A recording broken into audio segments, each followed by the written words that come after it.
నేడు బాల్యం సెల్ ఫోన్లలో బందీగా మారిపోయింది. స్కూల్లో గడిపే సమయాన్ని మినహాయిస్తే ఎక్కువ భాగం ఇవాళ పిల్లలు ఫోన్లతోనే కాలక్షేపం చేస్తున్నారు.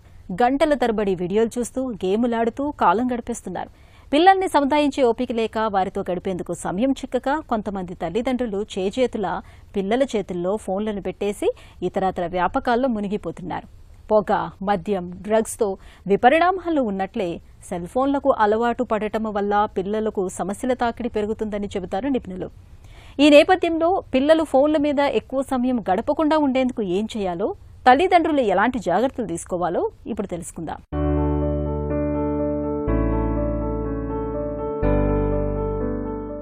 ఇవాళ సెల్ ఫోన్ అనేది నిత్యావసరమే కాదు, చేతికి ఒక ఆభరణంలా మారిపోయింది.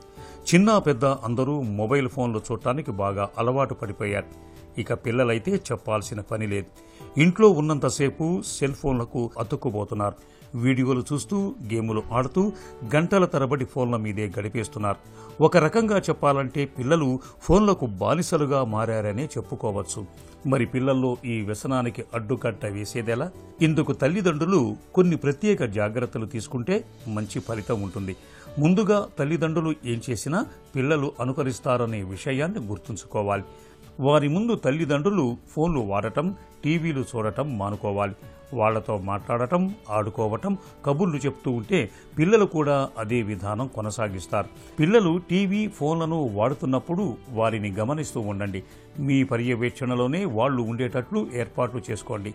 ఏదైనా సినిమా అయినా, షోలైనా పిల్లలతో కలిసి మీరు చూడండి. కేవలం వినోదం కోసం కార్టూన్ బొమ్మలు కాకుండా అందుబాటులో ఉన్న టెక్నాలజీని ఉపయోగించుకుని విజ్ఞానం అందించే విషయాలను పిల్లలకు తెలియజేయండి. నేటి తరం పిల్లలకు టెక్నాలజీ తల్లిదండ్రుల కంటే ఎక్కువగానే తెలుసు అని చెప్పాలి. అందువల్ల తల్లిదండ్రులకు ఏం తెలియదు అనుకుంటే పిల్లలు తప్పులు చేసేందుకు అవకాశాలు ఎక్కువగా ఉంటాయి. అందువల్ల పిల్లలతో పాటు తల్లిదండ్రులు టెక్నాలజీ గురించి ఎక్కువగా తెలుసుకోవాలి. పిల్లలకు ప్రతి విషయం గురించి తెలుసుకుని చెప్పాలి. మనలో కొంతమంది తల్లిదండ్రులు పిల్లలు కాస్త అల్లరి చేయగానే ఏడుపు ఆపటానికి ఫోన్ ఇస్తుంటారు. దీన్ని ఆసరాగా చేసుకుని పిల్లల్లో ఏడ్చి మరీ ఫోన్ తీసుకోవాలనే ఆలోచన ధోరణి పెరుగుతుంది. ఇది ఎంతమాత్రం మంచిది కాదు. పిల్లలు ఏడ్చినా, అలిగినా వారికి ఏం కావాలో అడిగి తెలుసుకోవాలి. వారితో కాసేపు ప్రేమగా మాట్లాడాలి. ఎలక్ట్రానిక్ వస్తువులు వాడుకునేందుకు ఒక నిర్ణీత సమయాన్ని కేటాయించుకోండి. ఇంట్లో అందరూ ఆ సమయంలో తమ తమ పనులు పూర్తి చేసుకోవాలనే నిబంధన పెట్టండి. ఆ తర్వాత అందరూ కలిసి ఉండేలా ప్రణాళికను సిద్ధం చేసుకోండి. ఇలా తరచూ చేస్తూ ఉంటే పిల్లలకు ఒక పద్ధతి ప్రకారం అన్ని పనులు చేసుకునే విధానం అలవడుతుంది. ఫోన్లకు, ఎలక్ట్రానిక్ గాడ్జెట్లకు బానిసలుగా మారకుండా ఉంటారు.